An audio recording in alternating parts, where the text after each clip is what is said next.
Pinpoint accuracy in locating damaged parts of the brain are essential to neurosurgeons, and this system can provide it. A specially designed frame is attached to the patient's head. A laser beam helps hospital staff position the patient accurately under the scanner. What happens now is that the scanner focuses its X-rays on one localized part of the brain. Sensors detect the intensity of the X-rays. Lighter patches show bone or blood, darker patches show tissues and membrane, and the tiny differences between light and dark are analyzed by a computer which can tell whether a tumor is present.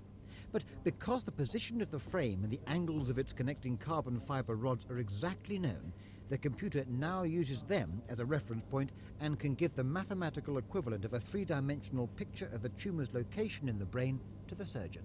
I think it's a very important development because it allows us to biopsy lesions that are seen on the CT scan very deep in the brain that it would not be safe or not be possible indeed to approach with open operations or with freehand biopsy. And how does this new method affect the safety of the patient and the prospects of his getting better? Well, it makes the operation much less hazardous for the patient.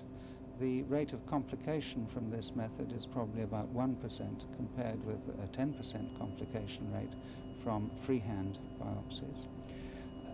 In terms of what one can do for the patient long term, it enables one to pick up certain treatable lesions which in the past might have been overlooked.